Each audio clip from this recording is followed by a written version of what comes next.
Good morning, my friends. Let me ask you something. How many of you have ever woken up and felt like the world was against you? Maybe it was a tough day, or maybe it felt like a tough life. Now, imagine waking up without arms or legs. Imagine the first thing you feel is not just the burden of the day ahead, but the overwhelming reality that every small thing you do will be a battle. That was my life every single day growing up. But here's the thing, battles are not meant to break you, they are meant to build you. I learned something crucial early on: nobody owes you their understanding. As much as you might want the world to stop and feel your pain, it won't. Not because people don't care, but because they have their own struggles, their own battles, and their own wounds to heal. And while that might sound harsh, it's also liberating. Why? Because it means that your strength doesn't depend on anyone else. Your victory doesn't need to wait for their permission. When I was younger, I used to cry out for help, begging for someone to tell me why I was born this way. Why me? I'd scream. Why do I have to suffer? Why can't I be like everyone else? And you know what the answer was? Silence. Deafening silence. No one had the answer I was looking for. No one could make me whole. And I'll be honest, there was a time when I thought that silence was the worst thing in the world. But that silence taught me a lesson that changed my life forever. It taught me to stop looking outward and start looking inward.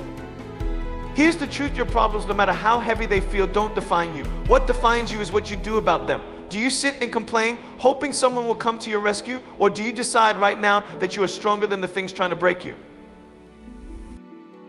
I'll never forget the moment I stopped complaining. It was a small moment, but it changed everything. I was trying to brush my teeth. Now, I don't have hands, so you can imagine how challenging that is. I was angry, furious. I was yelling at God, the world, everyone. Why can't someone help me? Why does this have to be so hard? And then it hit me, no one else was going to do it for me. No one else could. I had to figure it out. So I did. I stopped crying. I stopped yelling. I took a deep breath and found a way. And you know what? I did it. Was it perfect? No. Was it easy? Absolutely not. But I learned that day that I could either focus on the problem or I could focus on the solution. When you tell people your problems over and over again, hoping they'll fix them for you, you're giving away your power. You're telling yourself that your happiness, your success, your peace depends on someone else. But it doesn't. It never has. The only person who can change your life is you.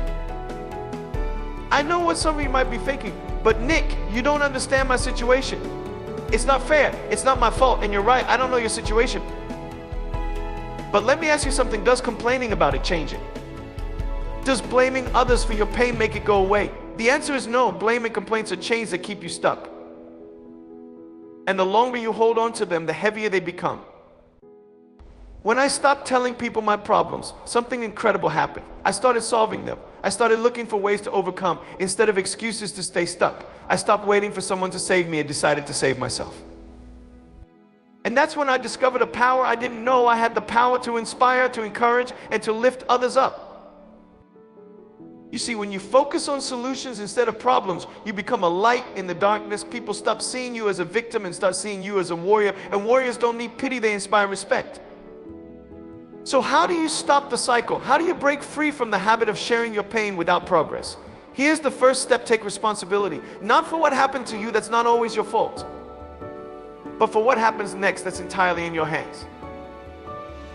The second step: change the narrative. Instead of saying, why me, start saying, what now? Instead of focusing on what you've lost, focus on what you still have. Do you have a mind? Use it to think of creative solutions. Do you have a voice? Use it to encourage others. Do you have breath in your lungs? Then you have a chance to make today better than yesterday. Finally, surround yourself with people who challenge you to rise, not sink. It's easy to find people who will listen to your complaints, but true friends will push you to grow. They'll remind you of your potential, even when you've forgotten it yourself. I'm not saying it's easy. Life isn't easy, and it's not supposed to be, but that's what makes it beautiful. Every challenge, every setback, every painful moment is an opportunity to grow stronger, wiser, and more resilient. And when you stop telling people your problems and start showing them your strength, you'll discover something extraordinary. Your problems are not the end of your story. They're the beginning of something incredible. So today, I challenge you, stop waiting for someone to understand your pain. Stop hoping for the world to fix what's broken. Take a deep breath, stand tall, and decide right now that you are more than your struggles. You are capable, you are powerful, and you are enough.